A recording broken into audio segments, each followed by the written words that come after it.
بسم اللہ الرحمن الرحیم۔ السلام علیکم۔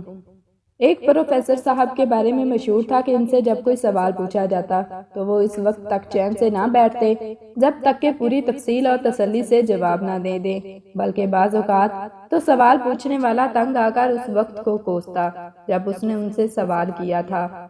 ایک صاحب کا بیان ہے کہ ایک مرتبہ میں اور پروفیسر صاحب ایک لائبریری میں بیٹھے تھے کہ میرے ذہن میں ایک سوال آیا جو میں نے غلطی سے پروفیسر صاحب سے پوچھ لیا۔ میں نے دریافت کیا کہ حضرت یہ بتائیے کہ بلبل مذکر ہے یا مؤنث؟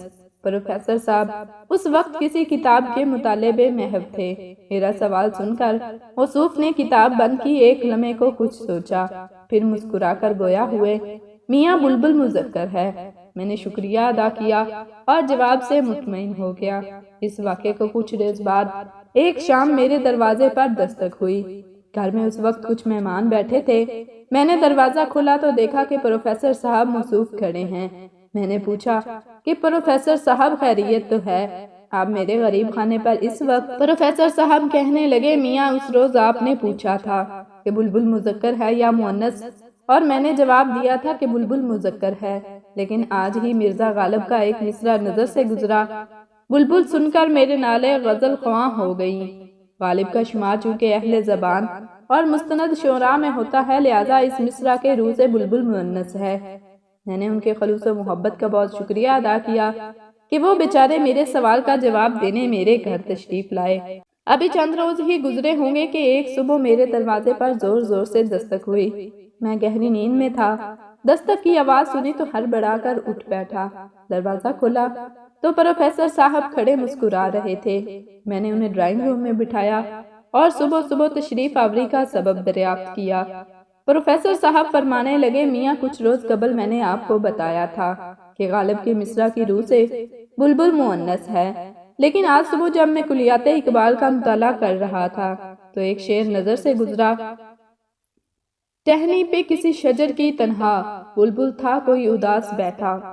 علامہ اقبال چونکہ شاعر مشرق ہیں، ان سے زیادہ مستند کسی کی رائے ہو سکتی ہے، لہذا اس شعر کی روشنی میں آپ بلبل کو مذکر ہی سمجھیے۔ میں نے پروفیسر صاحب کا شکریہ ادا کیا اور ان کے جانے کے بعد خدا کا بھی شکریہ ادا کیا کہ چلو اب اس بلبل والے قصے سے تو جان چھوٹی، لیکن میرے ایسے نصیب کہاں۔ ابھی ایک ہفتہ ہی گزرا ہوگا کہ ایک شام جبکہ میں ٹی وی پر اپنا پسندیدہ پروگرام دیکھنے میں مگن تھا، دروازے پر دستک ہوئی۔ دروازے پر گیا تو کیا دیکھتا ہوں کہ پروفیسر صاحب کھڑے ہیں۔ ان سے چند فٹ کے فاصلے پر ایک عدد گدھا بھی کھڑا تھا جس پر بہت سی کتابیں لدی ہوئی تھیں۔ اس روز پروفیسر صاحب کے چہرے پر ایک فاتحانہ مسکراہٹ تھی۔ میں نے حیرت سے دریافت کیا، پروفیسر صاحب یہ کیا معاملہ ہے؟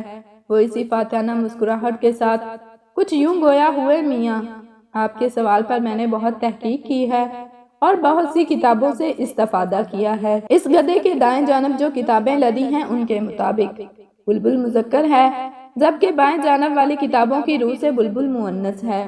اب فیصلہ آپ خود کر لیجئے کہ آپ کس رائے سے اتفاق کریں گے۔ مجھے اجازت دیجئے، ایک ضروری کام یاد آ گیا ہے۔ ان کے رخصت ہوتے ہی میں نے دونوں ہاتھوں سے اپنا سر تھام لیا اور سچے دل سے توبہ کی کہ آئندہ پروفیسر صاحب سے کوئی سوال نہیں پوچھوں گا۔